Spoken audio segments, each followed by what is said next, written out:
ಮಧ್ಯರಾತ್ರಿಯಲ್ಲೇ ಅವರು ಅಧಿಕಾರವನ್ನು ಸ್ವೀಕಾರ ಮಾಡ್ತಿದ್ದಾರೆ.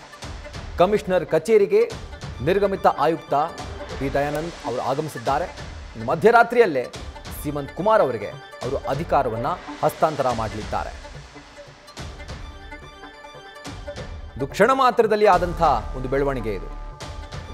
ಇವತ್ತು ಸಿಎಂ ಸಿದ್ದರಾಮಯ್ಯ ಪ್ರೆಸ್ ಮೀಟ್ ಮಾಡಿದಂತಹ ಸಂದರ್ಭದಲ್ಲಿ ಚಿನ್ನಸ್ವಾಮಿ ಸ್ಟೇಡಿಯಂ ಬಳಿ ಆದಂತಹ ಕಾಲ್ತುಳಿತಕ್ಕೆ ಸಂಬಂಧಪಟ್ಟಂತೆ ಕರ್ತವ್ಯ ಲೋಪದ ಹಿನ್ನೆಲೆಯಲ್ಲಿ ಪೊಲೀಸ್ ಅಧಿಕಾರಿಗಳನ್ನು ಅಮಾನತು ಮಾಡಿ ಆದೇಶವನ್ನು ಅವರು ಪ್ರಕಟ ಮಾಡಿದರು.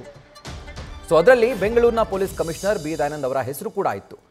ಸೊ ಯಾವಾಗ ಬೆಂಗಳೂರಿನ ಪೊಲೀಸ್ ಕಮಿಷನರ್ ದಯಾನಂದ್ ಅವರ ಅಮಾನತಾಯಿತು, ತಕ್ಷಣ ರಾಜ್ಯ ಸರ್ಕಾರ ಆ ಸ್ಥಾನಕ್ಕೆ BMTFನ ADGP ಆಗಿದ್ದಂಥ ಸೀಮಂತ್ ಕುಮಾರ್ ಸಿಂಗ್ ಅವರನ್ನು ನೇಮಕ ಮಾಡಿ ಆದೇಶವನ್ನು ಹೊರಡಿಸಿದೆ.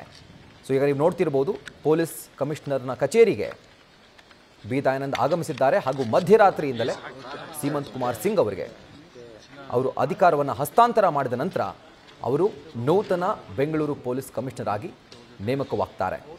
ಸೊ ಈಗಾಗಲೇ ನ್ಯೂಸ್ ಫಸ್ಟ್ನಲ್ಲಿ ನೀವು ಗಮನಿಸ್ತಾ ಇದ್ದೀರಿ ಎಕ್ಸ್ಕ್ಲೂಸಿವ್ ದೃಶ್ಯಾವಳಿಗಳನ್ನ.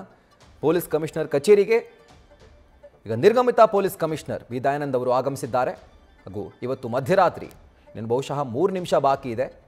ಆದ ನಂತರ ಸೀಮಂತ್ ಕುಮಾರ್ ಸಿಂಗ್ ಅವರಿಗೆ ಅವರು ತಮ್ಮ ಕಚೇರಿಯಲ್ಲಿ ಅಧಿಕಾರವನ್ನು ಹಸ್ತಾಂತರ ಮಾಡಲಿದ್ದಾರೆ. DG ಆಗುವಂಥ ಅಂಚಿನಲ್ಲಿದ್ದರು, ಒಂದು ಬ್ರಿಂಕ್ ಆಫ್ ಎನ್ ಎಡ್ಜ್ ಅಂತ ಹೇಳ್ತಾರಲ್ಲ ಆ ರೀತಿ. ಇನ್ನು ಒಂದು ಮೆಟ್ಟಿಲು ಹತ್ತಿದಿದ್ರೆ ಬಹುಶಃ ಬಿ ದಯಾನಂದ್ ಅವರು DG ಆಗ್ತಾಯಿದ್ರು. ಆದರೆ ಇಂಥ ಹೊತ್ತಲ್ಲೇ ಅವರಿಗೆ ಬರ ಸಿಡಿಲಾಗೆ ಬಡಿದಿದ್ದು ರಾಜ್ಯ ಸರ್ಕಾರದ ಅಮಾನತಿನ ಆದೇಶ.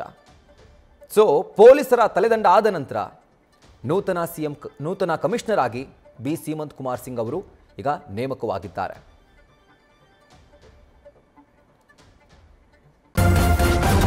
ನ್ಯೂಸ್ ಫಸ್ಟ್ ನಿರ್ಭೀತಿಯಿಂದ ನಿಮ್ಮ ಪರವಾಗಿ.